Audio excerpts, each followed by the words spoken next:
All right, so let's take a look at some common examples from what we just learned. And you really want to be able to apply these. So kind of memorize these, but more than memorize them, be able to actually use them, be able to identify them quickly, right? So these are just the three most important situations that we learned. First off is carbon. Carbon can have four bonds and no lone pairs. It's neutral. Carbon can have three bonds and no lone pairs, in which case it has a positive charge. Or carbon can have three bonds and one lone pair, in which case it's a negative charge, right? These will be the three most common that we see.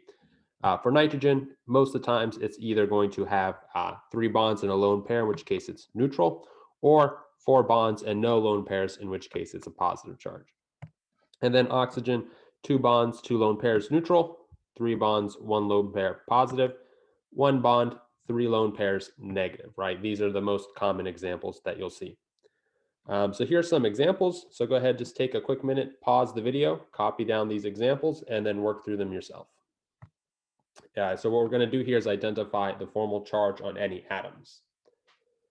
All right, so hopefully you pause the video, work through this. Let's go ahead and take a look at all of our compounds. And you want to be able to do this very quickly and spot these charges quite quickly. So the first thing we notice that both of these carbons, they have four bonds. So no charge there, right? Next up, we have a carbon that has one, two, three bonds, and then a lone pair. If we think about what that's going to be, that's going to end up with a negative formal charge on that carbon. Move on to this one. Again, we see these two carbons both have four bonds, no lone pairs, neutral. This one now has three bonds and no lone pairs, so that's going to end up being a positive charge. And then we go over here, right? In this case, this carbon has one, two, three, four bonds again, right? That double bond counts as two bonds, so that carbon is neutral. This carbon on this other side right here on the right side has one, two, and then these are just wedges and dashes, so this is three and four bonds, right? This is just, these wedges and dashes just indicate that one of the hydrogens is coming out of the board and the other one's going into the board. So still four bonds, still neutral. And then finally, we have this carbon with one, two, three bonds, and then one lone pair. That is going to be a negative charge.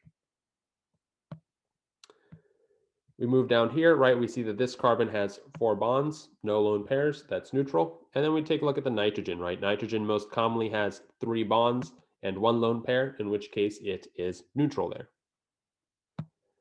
Over here, we see that this carbon has four bonds, so again, neutral. This nitrogen now has one, two, three, four bonds and no lone pairs. That makes it a positive. Next up, we move over here. We see carbon, four bonds. That's neutral. Oxygen, one bond, and then three lone pairs. That's going to make it a negative charge. Here, carbon, four bonds, neutral. Here, oxygen, two bonds, two lone pairs. That's going to be neutral.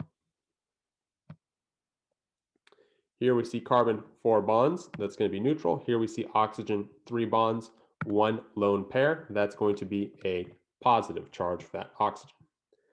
So be able to look at these compounds, and if you're given the amount of lone pairs and bonds, be able to quickly identify what the charge on the atom is.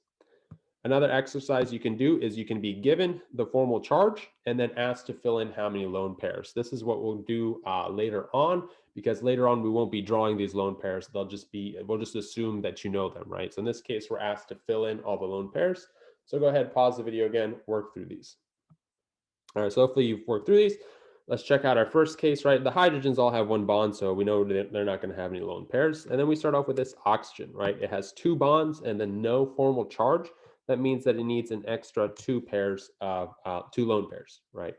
This carbon has four bonds, neutral, we're good there. Four bonds, neutral, we're good there. This carbon has only three bonds, but it's got a positive charge.